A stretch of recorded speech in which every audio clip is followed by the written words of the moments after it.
Բարև ձեզ հարգելի գործընկերներ, ողջունում ենք բոլոր նրանց, ովքեր հետևում են մեզ Armenpress լրատվական գործակալության մամուլի կենտրոնում, այսօր հյուրընկալել ենք առողջապահության նախարար Անահիտ Ավանեսյանին, բարև ձեզ Տիկին Ավանեսյան, շնորհակալություն, որ այստեղ եք։ Մենք այսօր խոսելու ենք ամբուլատորիաների հիվանդանոցային օղակի վերազինումից, կապիտալ աշխատանքներից, Տիկին Ավանեսյանը կներկայացնի մանրամասներ, այնուհետև կշարունակենք հարցերով։ Խնդրեմ Տիկին Ավանեսյան, 2018-26 թվականների կառավարության ծրագրով 50 բժշկական հաստատություններ նախատեսված, որ պետք է հիմնանորոգվի եւ վերակառուցվի, խնդրեմ ներկայացրեք, թե գործընթացն ինչ փուլում է, մինչ այժմ ինչ է արվել։ Շնորհակալ եմ, մեզ համար բժշկական օգնության եւ սպասարկման ոլորտում մեր բարեփոխումների առանցքային ուղղությունը կապիտալ ներդրումներն ու ենթակառուցվածքների ամբողջական վերափոխումներ եւ այս առումով տարիների ընթացքում մենք արդեն իսկ 40 միլիարդ դրամի միայն պետական բյուջեով ներդրումներ ենք իրականացրել մարզային բժշկական կենտրոններում Երևանում, թե բժշկական կենտրոններում եւ թե պոլիկլինիկական ծառայությունները վերափոխելու առումով։ Ասեմ, որ մեր կառավարության ծրագրով սահմանված առնվազն 50 առողջապահական կազմակերպությունների շահագործման հանձնելու ծրագիրը մենք ըստ էության մինչև ուրեմն հուլիս ամիսը կամփոփենք դրանից մոտ 24 բժշկական հաստատությունների եւ գումարած 11 ամբուլատորիաները արդեն իսկ կհանձնվեն շահագործման եւ հաջորդիվ ամիսների ընթացքում մինչեւ տարվա ավարտ մենք ամբողջապես 50-ի խոստումը կիրացնենք։ Առաջիկա օրերին մենք արդեն իսկ ամփոփման շինարարական աշխատանքների եւ գույքով հագեցման աշխատանքների փուլում ենք գտնվում Սիսիանի բժշկական կենտրոնը, որը ամբողջովին նոր կենտրոն է եւ ծառայելու է մարզին որպես ռազմավարական գերհագեցած մահճակալային ֆոնդով նոր տեխնոլոգիական սարքավորումներով կենտրոն եւ ես ուրախ եմ որ այս նորակառույց բժշկական կենտրոնը իր մեջ համարելու է նաեւ ամբողջովին նոր ծառայություններ օրինակ ուրեմն սկրինինգային ծրագրերի առումով է ընդլայնվելու վիրահատական միջամտությունների նոր ծառայություններ են ունենալու համակարգչային շերտագրման նոր սարքավորում ենք ունենալու եւ հաջորդիվ էլ մենք մեկ տարվա ընթացքում նախատեսում ենք որ ունենալու ենք այնտեղ նաեւ ինվազիվ սրտաբանության ծառայություն, որը շատ կարեւոր է եւ մեզ համար ռազմավարական ուղղություն է։ Հաջորդիվ, ինչպես ասեցի, մեր առաջնահերթությունները 19 պոլիկլինիկաներից, որոնք շինարարական գործընթացում են ներողություն ամբուլատորիաներից, որոնք շինարարական գործընթացում են այս պահին, 11-ը մինչև հուլիս ավարտել եւ հանձնել շահագործման։ Ես նախորդ օրը գտնվում էի Շիրակի մարզում եւ այցելեցի այնտեղ կառուցվող երկու ամբուլատորիաները, ըստ էության 1 ամսվա ընթացքում կավարտվեն շինարարական աշխատանքները եւ մեզ եւս մինչեւ 1 ամիս, մինչեւ որ հագեցնենք այդ լրիվ նոր պայմաններով։ Պիտի ասեմ, որ մենք չենք կարող առողջության համընդհանուր ապահովագրության այս բարեփոխումը հաջող ընթացք ապահովել, եթե այս տարիների կապիտալ ներդրումները չլինեին եւ մեր տարիների հագեցումները ըստ էության այսօր հնարավորություն տվեցին, որ դիմելիության աճը, որը կանխատեսվում էր, մենք հնարավորություն ունենանք սպասարկելու։ Ես մեծ ուրախությամբ ուզում եմ նշել, որ մարզային բժշկական կենտրոնները իսկապես աննախադեպ հոսք ունեն։ Եվ սա խոսում է նաև թե վստահության եւ թե հասանելիության մեծացման մասին։ Մեր բնակչության համար տվյալ մարզի շրջանակներում հասանելի եւ մեր ծառայությունների ծավալի մեջ մտնող ամբողջական հատվածը պետք է կարողանանք ապահովել հենց մարզում եւ մարդը ստիպված չլինի գալ Երևան։ Իհարկե մենք բոլորս հասկանում ենք, որ անձը ազատ է ընտրելու թե որտեղ է ստանում բժշկական օգնությունը եւ սա շատ կարեւոր սկզբունք է։ Հենց սրա շնորհիվ է, որ նաեւ մրցակցության բժշկական կենտրոնների միջև մենք տեսնում ենք հոսք թե դեպի մարզ եւ թե նաեւ ներմարզային բժշկական կենտրոնների միջև այս պահին շատ առողջ ճիշտ մրցակցություն է ընթանում։ Ասեմ եւս մի վերազինման մասով ասեմ, որ ենթակառուցվածքների առումով այո, շատ մեծ են կապիտալ ներդրումները, բայց ուզում եմ նշել, որ մենք հագեցնում ենք սարքավորումներով ոչ միայն նորակառույց բժշկական կենտրոնները,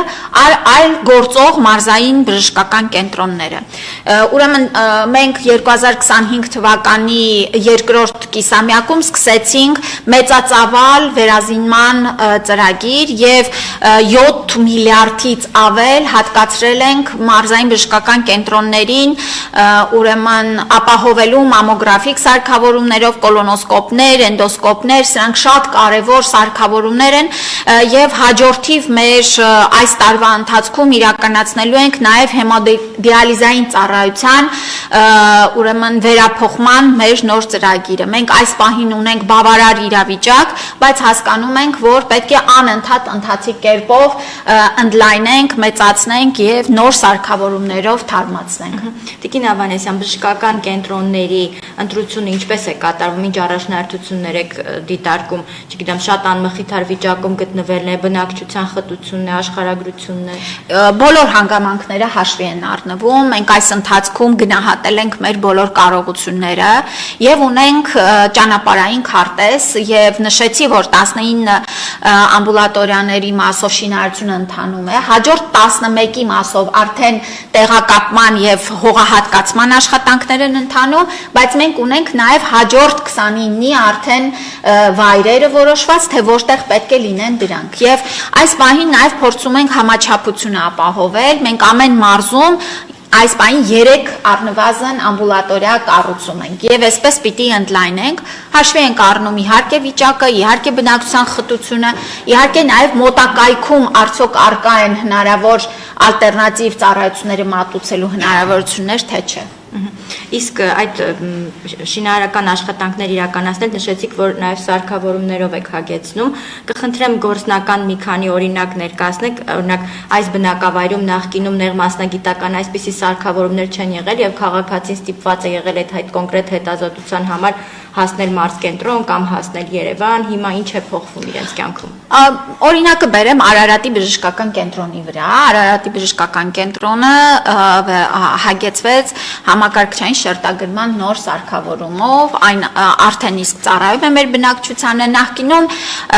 ուրեմն պետք է գային Երևան այդ ծառայությունը ստանալու, հիմա արդեն թե մասնագետով եւ թե սարքավորումով ապահովել ենք, որ հենց բժշկական կենտրոնում այդ ծառայությունը կստանան։ Հաջորդիվ օրինակ Գյումրի բժշկական կենտրոնը առաջիկայում արդեն մատակարարման փուլի մեջ ենք, կստանա մամոգրաֆիկ նոր սարք եւ այսպես 10 մամոգրաֆիկ ուրեմն սարքավորումները կտեղակայվեն մեր Երևանում եւ մարզերում։ Ամեն մարզում մենք կունենանք մամոգրաֆիկ ծառայության հասանելիություն։ Սա իսկապես չափազանց մեծ ձեռքբերում է, այո, մենք հասկանում ենք, որ շարժական սարքավորումով մենք փորձում ենք այդ բացը լրացնել, բայց դժվար է, օրինակ, Սյունիքից գալ միայն մի հետազոտություն ստանալու համար։ Եվ այս աշխատանքների շնորհիվ կրկնում եմ, հարյուրավոր ծառայություններ դարձել են հասանելի հենց մարզային կենտրոնում։ Այս 50 բժշկական հաստատությունը, որ դուք նշեցիք, սրանք բացառապես արդեն գործողն են ու հիմնանորոգվել, վերանորոգվել են, թե կան դեպքեր, որ նորն եք հենց կառուցել։ Դրանցից ուրեմն կան լրիվ զրոյից կառուցված բժշկական կենտրոններ, օրինակ Մարտունին, օրինակ Սիսյանը, որը պիտի հանձնենք շահագործման, Վայոց ձորի բժշկական կենտրոնը, ունենք վերակառուցված, ինչպիսին օրինակ Թալինի բժշկական կենտրոնն է, որը կարելի է ասել ամբողջովին շենքից միայն պատերն են մնացել եւ վերակառուցվել է, հագեցվել է, այսօր ծառայում է մեր բնակչությանը։ Ունենք նաեւ վերանորոգման, վերակառուցման տարբեր ծավալների աշխատանքներ։ Հիմա ընթանում է Արտաշատի պոլիկլինիկայի ավարտական փուլում ենք վերակառուցումը եւ ընթանում է Արմավիրի պոլիկլինիկայի էլի վերակառուցման աշխատանքները։ Մենք մի փուլում շատ ավելի զգուշորեն սկսեցինք վերակառուցումներ իրականացնել, որովհետեւ հասկանում էինք, որ անգամ եթե ամբողջովին նորացնում ենք շենքը, բայց կոնցեպտուալ առումով դժվար է մեր նոր ժամանակակից այդ ստանդարտները ապահովել հին շենքի շենքերի մեջ, այս է պատճառը, որ մենք օրինակ Էջմիածնի բժշկական կենտրոնի հատվածական վերակառուցումն ու նոր շենքի կառուցումը փոխել ենք լրիվ նոր կենտրոն կառուցելու ծրագրով։ Ինչը մի փոքր իհարկե հապաղում է բերել, բայց ես կարծում եմ, որ ավելի լավ է այս ձևաչափով առաջ գնալ եւ լրիվ նոր շենք ունենալ։ Շատ լավ, քանի որ ամբուլատորիաներից խոսեցինք, հա, պոլիկլինիկաներից, ընդհանուր առմամբ առաջին օղակի բուժծառայությունների հասանելիությունը բնակիչներին ինչպես է գնահատում մեր ունեցած այս պահին ցանցը եւ այն աշխատանքները, որ տարվում են, որպեսզի ավելի որակյալ ծառայություններ հասանելի լինեն։ Ես կարծում եմ, որ առաջնային օղակի հագեցվածությունն ու պայմանները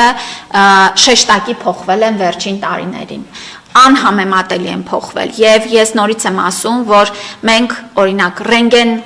հետազոտության սարքավորումներով հագեցրել ենք մեր մարզային եւ Երևանի պոլիկլինիկաները, սոնոգրաֆիկ սարքավորումներով, լաբորատոր կարողություններն են թարմացվել։ Այսինքն ես ուրեմն կարող եմ ասել, որ այո, մենք դեռ ունենք պոլիկլինիկաներ, ամբուլատորիաներ, որոնք չեն համապատասխանում մեր ստանդարտներին, ենթակառուցվածքների առումով, բայց նշեմ, որ այս տեմպը պահելու պարագայում մենք ուրեմն մի քանի տարվա մեջ ամբողջովին արդեն կլրացնենք ենթակառուցվածքների առումով հագեցումը։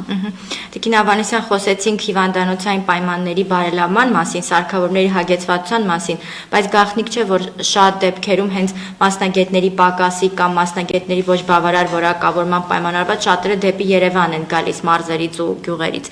Այս ուղղությամբ ինչ աշխատանքներ են տարվում։ Ես ասեմ, որ այս ուղղությամբ էլ հոսքի որոշակի փոփոխություն կա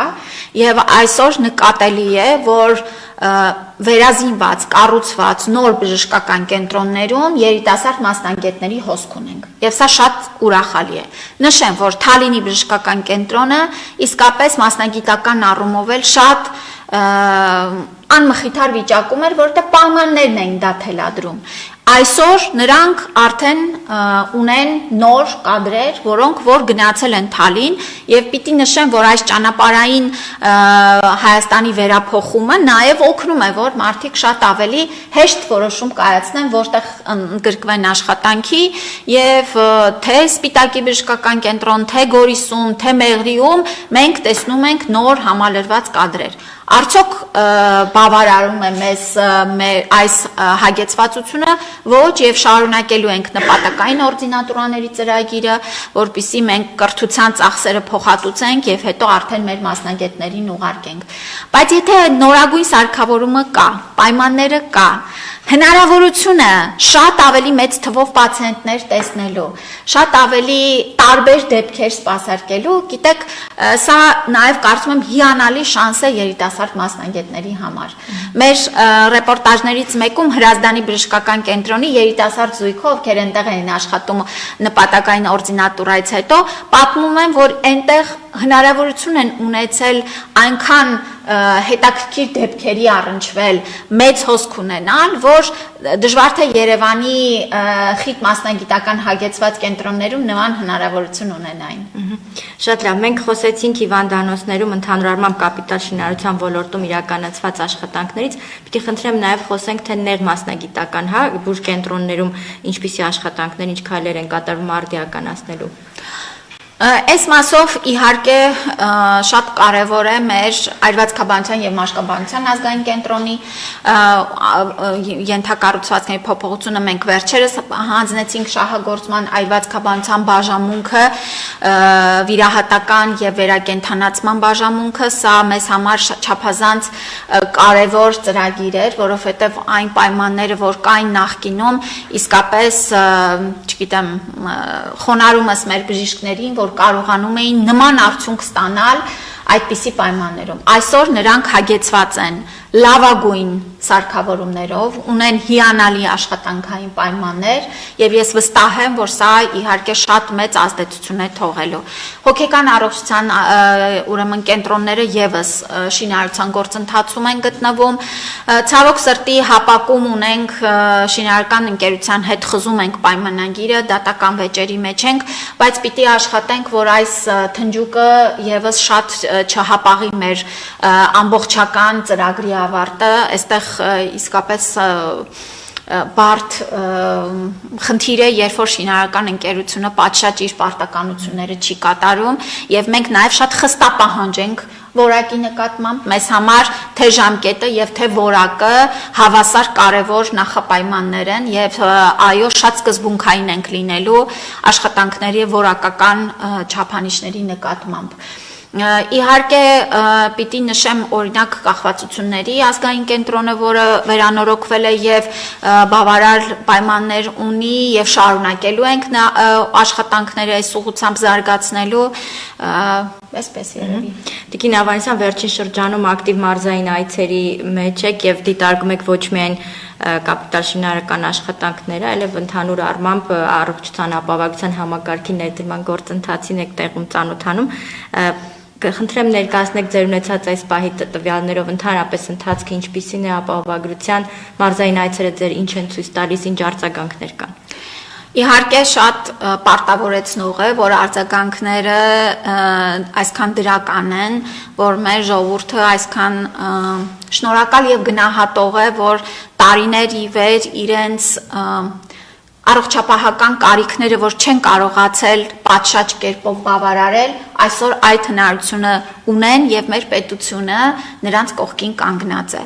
Ինձ համար նաեւ շատ կարեւոր է բժիշկների եւ բուժաշխատողների հետ անմիջական շփումները, բոլոր հարցերի, խնդիրների, փոփոխությունների քննարկումը հենց տեղում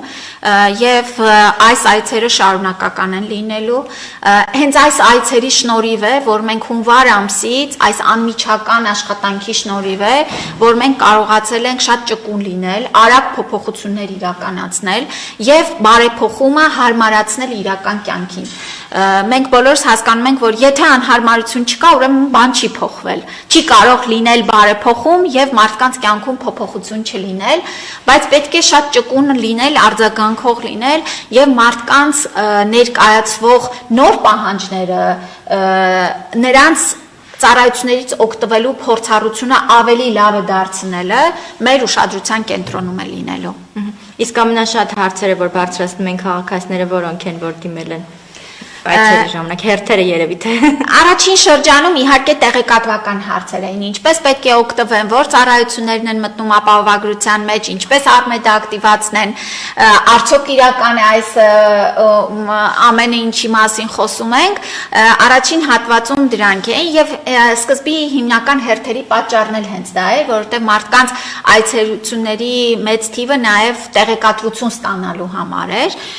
Հաջորդիվ իհարկե շնորհակալություններն են, հարցերն են, լրացուցիչ ծառայություններ մտցնել փաթեթի մեջ եւ նեղ մասնագետներից դեպի առաջնային ուղղորդումների հետ կապված հարցերն են։ Ես պետք է ասեմ, որ թե հարցերն են շատ, թե դիտարկումները, առաջարկները, ինչը շատ կարևոր, թե մենք բոլորս ենք մասնակից այս ռեֆորմի։ Մենք որպես քաղաքականություն իրականացնող բժիշկները, բայց նաև ամենակարևորը պացիենտները։ Ես ասում եմ, որ պացիենտները հավասար մեզ հետ այս բարեփոխման հեղինակ են եւ ընթացքում էլ մենք միասին ենք տեսնում աշխատանքը։ Շատ լավ, շնորհակալ եմ, խնդրեմ ձեր հարցը։ Տիկին Ավանեսյան, կհստակեցնեք, որ շինարարական կազմակերպության մասին եք խոսում, որ ասեցիք խզել եք պայմանագիրը եւ առողջապահության ապահովության հետ կապված վարկանացից շատ դժգոհություններ են ստանում մարդիկ մինչև հիմա հերթերից խոսեցիք, ասում են, որ դեռ հերթերի մեջ է, ինչ որ այնտեղից էլ մեծ քաղաքացի է լինել, որ ասում են սինխրոնացած չենք Արմեդի հետ, չգիտեմ եք ինչ ագերովի դուք կհստակեցնեք եւ մեկ հարց բժիշկների լիցենզավորման հետ կապված, որ մինչև հունվարի 1-ը պետք է լիներ, հա, կուզեի նշեք գործընթացի ինչ փուլում է եւ ովքեր են այդ քննությունները վերցնողները լինելու։ Ուրեմն հապակի շինարարը Գրիգորյան շինն է եւ մենք հիմա պայմանագիրը խզել ենք եւ դատական գործընթացի մեջ ենք գտնվում։ Այստեղ էլ պիտի գտնենք ուրեմն օրենքով սահմանված եւ օգտվենք այդ հնարավորություններից հանրային շահը չստորադասելու եւ ի վերջո հասնելու, որ շինարարական աշխատանքները արագ վերսկսվեն։ Հաջորդիվ ձեր հարցի հետ կապված Վարդանանց բժշկական կենտրոնը հենց Արմետ համակարգով է իր ներքին ծրագրային որոշակի բաները անում եւ այստեղ եթե հարցը ավելի մասնավորեցնի կհասկանանք թե ինչու՞ն է խնդիրը կխնդրեմ եթե մասնավոր հարց է ինչը չեն կարողանում սինխրոնացնել ավելի հստակ կպատասխանեմ հաջորդիվ հերթերի հետ կապված հարգելի գործընկերներ եթե անձը դիմում է պլանային որոշակի հետազոտություն անցնելու կամ թերապևտի խորհրդատվության ըստ էության մենք մոնիտորինգ իրականացնում ենք եւ մեր մոտ ուրեմն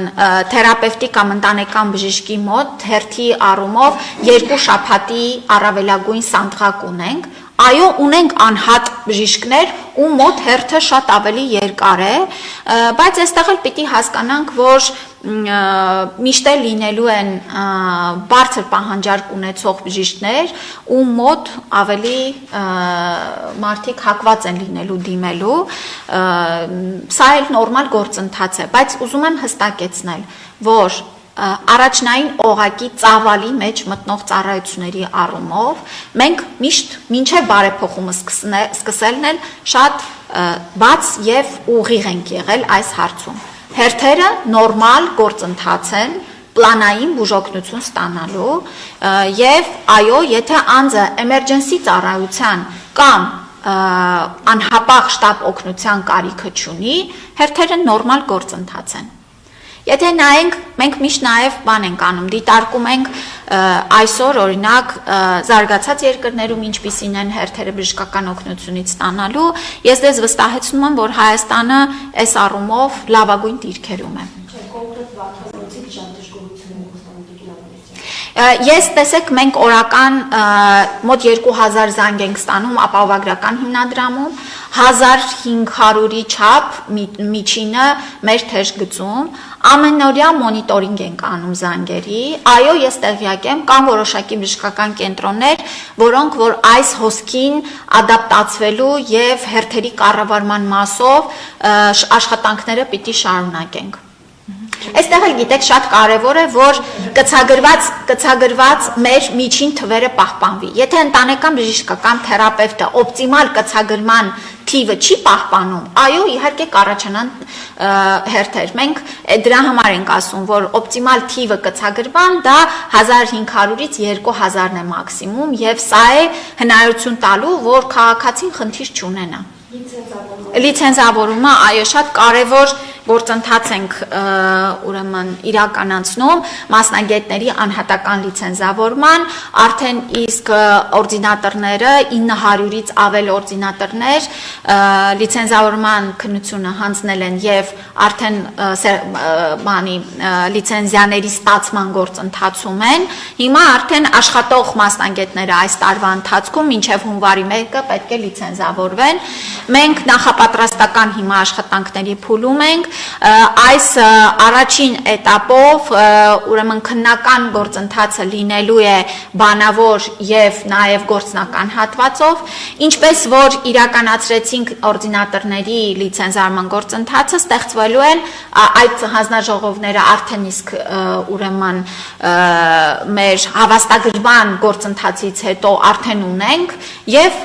քննական հանձնաժողովներ են լինելու Ովքեր են այդ քննական հանձնաժողովները եւ այդ թեստերը համաձայնեցված են ԳԳՄՑ-ն նախարարության հետ։ Թեստերը չեն համաձայնեցվում, դրանք լիցենզավորման օրենքով եւ բժշկական օգնության մասին օրենքով եւ մեր կառավարության որոշումներով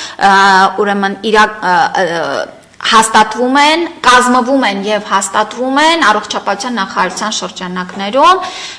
եւ ամեն մասնագիտական ուղղության քննական հանձնաժողովները տարբեր են, այսինքն չունենք մեկ քննական հանձնաժողով, դրանք ըստ մասնագիտական ուղղությունների են կազմվելու։ Այսինքն բժիշկներից Այո, իհարկե, իհարկե։ Խնդրեմ ձեր հարցը։ Բաքվում գտնվող մեր գերիներից շատերը գիտեն, որ առողջական խնդիրներ ունեն, վերջերս էլ Անվանը Վարդանյանն է հատուկ բուժման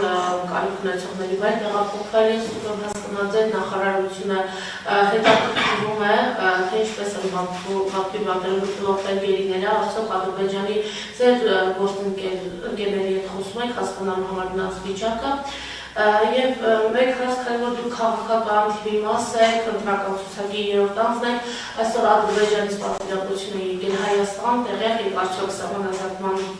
հանձնաժողովի անդամներ են, ինչ նպատակով են եկել այստեղ Հայաստան եւ ովքեր են կազմում, որովհետեւ մամուլում տեղեկություն կար, որ Ադրբեջանի փոխվարչապետն է։ Նախ ասեմ, որ մեր հայրենակիցների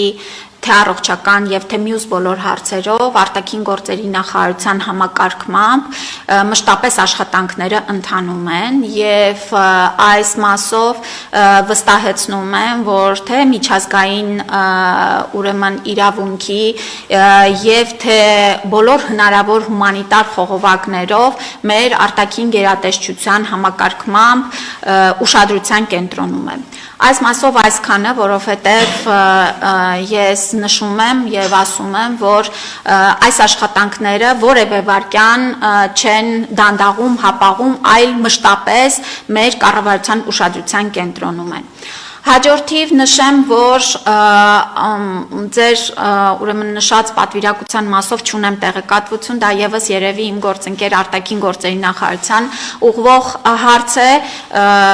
այսքանը չունեմ պատասխան դրան, որովհետև ինձ վերաբերելի հարց չէ այս պահին։ Խնդրեմ ձեր հարցը։ Տիկին Ավանեսյան, բյուրեղավարում ավեքային բարակի բռնկման դեպքեր տեղի ունեցել, հոսպիտալացվել են բազմաթիվ քաղաքացիներ, հիվանդության նախնական աղբյուրը նշվել էր ջուրը, ապա վիոլաջուրը շտապեց հերքել, սակայն 3 հիվանդությունների վերահսկման եւ կանխարգելման ազգային կենտրոնից տեղեկացրեցին, որ ջրի մեջ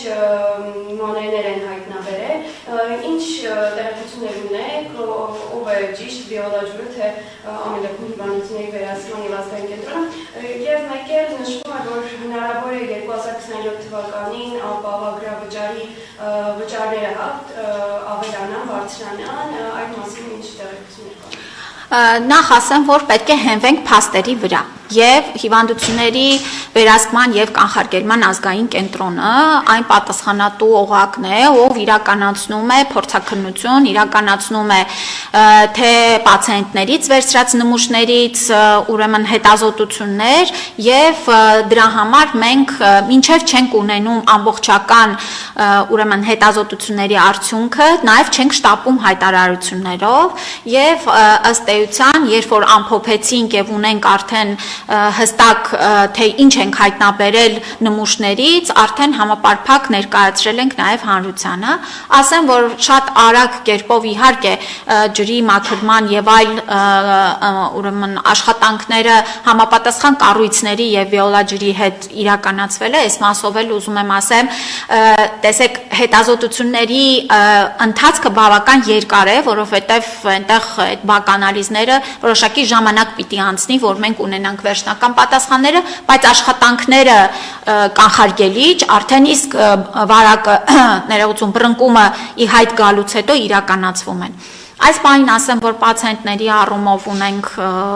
բավարար վիճակ, նրանք բոլորը դուրս են գրվել եւ շարունակողականություն չունենք այս մասով, եթե կլինեն այլ անհրաժեշտ տեղեկատվություն կիսվելու, մենք վստահ եղեք, որ կներկայացնենք հանրությանը բաց թափանցիկ կերպով։ Վիոլաջրի հետ կապնվել եք, նախարարությունը ասում կապնվել եք։ Ուրեմն մենք աշխատում ենք հենց որևէ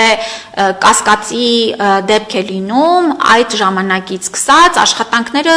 ընթանում են, թե վիոլաջրի հետ, թե նաև այլ պետական կառույցների, տեսչական մարմինների, համայնքի հետ ապահովելու համապարփակ միջոցառումների իրականացումը միանշանակ։ Երկրորդ հարցից մեդիաների Այո։ ապահովագրավճարների բարձրացման մասով է։ Տեսեք, այս պահին դժվար է խոսել 27 թվականի մասին, որովհետև դու 27 ասեցի, թե 28։ 27 թվական, չէ, ինձ թվաց 28 ասեցի։ 27 թվականի ուրեմն բյուջետային քննարկումների ժամանակ իհարկե մենք քննարկելու ենք պետական սուբսիդավորման հատվածը եւ գիտեք, որ պետությունը այսօր մեծամասամբ սուբսիդավորում է ապահովագրական վճարները մինչեւ 18 տարեկաններ 65+ տարիքի անձինք եւ հաշմանդամության կարգ եւ սոցիալական անապահովության բալ ունեցողների համար պետությունը տարեկան ամեն անձի համար վճարում է 129600 դրամ, բացի դրանից նաեւ աշխատող եւ ապահովագրավճար վճարողների համար պետությունը ելի ամսական 6000 դրամի չափով սուբսիդավորում է իրականացնում։ 27 թվականի այս սուբսիդավորման հաջորդականությունը, շարունակականությունը միջնաժամկետ ծախսային ծրագրերով արդեն իսկ հաստատվել է, բայց ավելի 27 թվականի բյուջեում մենք քննարկումների դեռ ունենք տեղ, այս մասով աշխատանքները շարունակվում են։ Բայց ընդհանուր սկզբունքը ապահովագրավճարի վերանայման այսպիսինն է. ամեն տարի առողջապահության նախարարը պետք է ներկայացնի նախորդ տարվա հաշվետվությունը ազգային ժողովում եւ ներկայացնի հաջորդ տարվա ապահովագրավճարի վերաբերյալ եզրակացություն, արդյոք պետք է վերանայվի, թե չպետք է վերանայվի։ Այս պահին մենք 27 թվականի ապահովագրավճարը վերանայելու նախաձեռնություն չունենք։ Շնորհակալ եմ շատ, հարցերը սպառվեցին, դուք հարց ունեք, խնդրեմ։ Տիկին Ավանեսյան, ես օրագիրից կանցեմ մեկի հապոպյան։ Հանի որ խոսում ենք վարակություններից, ֆինանսավորման մեծացումից,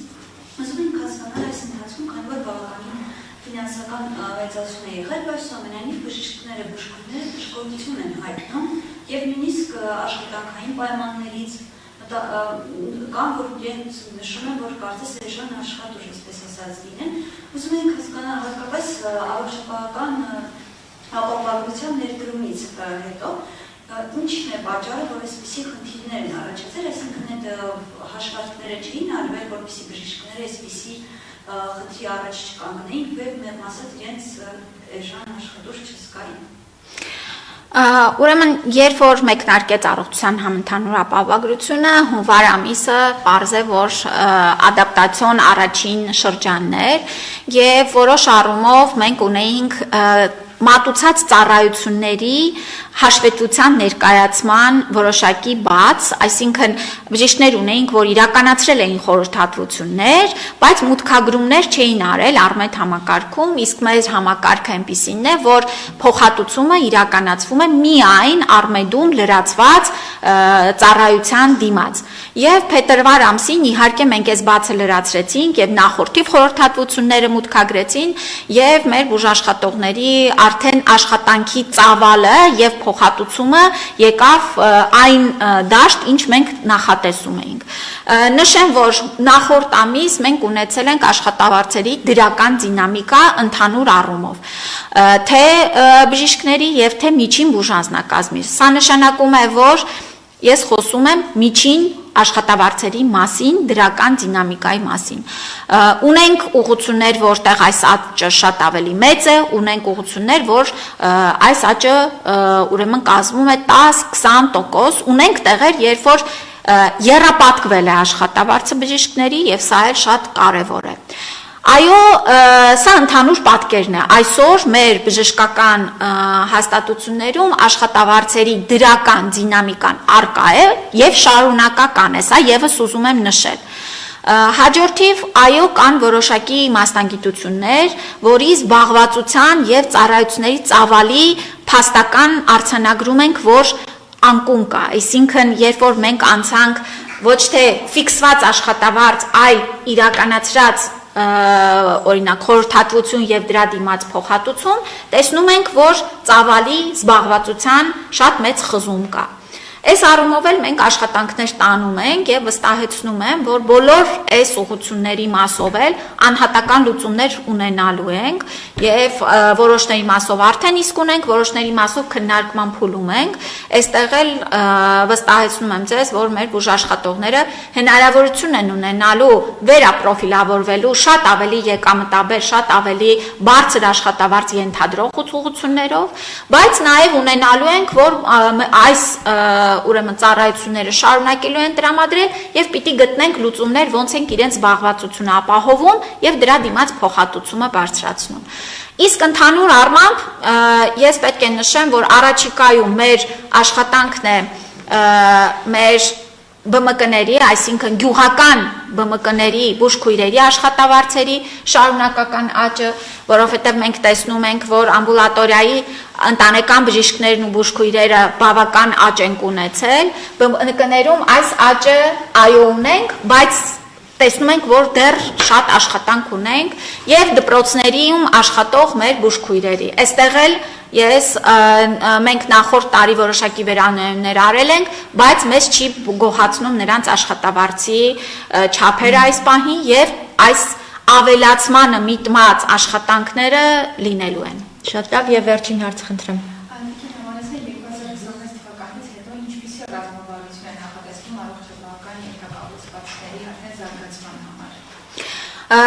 Ասեմ ձեզ, որ քաղաքացիական պայմանագիր կուսակցության նախընտրական ծրագիրը արդեն հրապարակված է եւ նախորդ օրը վարչապետի կողմից նաեւ մանրամասն կետարկյալ ներկայացվեց մեր ծրագիրը եւ կարծում եմ, որ այս ծրագիրը նախ շատ փաստահեն է, համալիր է եւ հիմնված է կոնկրետ թվային ցուցանիշների վրա, որոնք շատ իրատեսական են եւ հենված են մեր նախորդ փորձի վրա։ Գիտեք, երբ որ ամեն կուսակցություն ինչ որ նախընտրական ծրագիր է ներկայացնում, շատ կարեւոր է հասկանալ դրանից նախորդիվ ունի որոշակի փորձառություն, թե ինչ որ զրոյից բաներ է, հեքիաթներ կամ անիրատեսական խոստումներ է տալիս, նշեմ ամենակարևորները։ Հաջորդիվ ունենալու ենք եւս 50 առողջապահական կազմակերպությունների նորից կառուցում, վերազինում եւ արդիականացում առնվազն։ Հաջորդիվ ուրեմն մեր ողջ բնակչության ապահովագրական համակարգի մեջ ներառում, սա մեր հիմնական ուղղությունն է, շարունակվելու է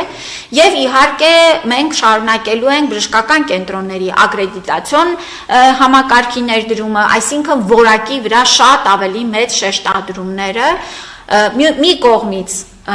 հասանելիություն, ֆինանսական եւ ֆիզիկական, մյուս կողմից որակի մասով աշխատանքներ։ Ես ուրախ եմ, որ մենք այս խոստումը, երբ որ տալիս էինք 2021 թվականին առողջության ապահովագրության ներդրման, այսօր այն իրականություն է, մենք այսօր հաշվետվություն ենք ներկայացնում մեր քաղաքացիներին եւ շատ ուրախ ենք, որ այդ հաշվետվությունը արժանում է գոհունակությամբ եւ վստահ ենք, որ այն ծրագրերը, ինչ որ դրել ենք մեր նախընտրական խոստումների հիմքում, դրանք միանշանակ իրականացնելու ենք։ Շնորհակալ եմ շատ հանգամանալից ներկայացնելու համար, հավելելու բան ունեք։ Չէ, ես եմ շնորհակալ, եթե ուսանողներն էլ հարց ունենային, շատ ուրախ կլինեի։ Ցանկացած հարց։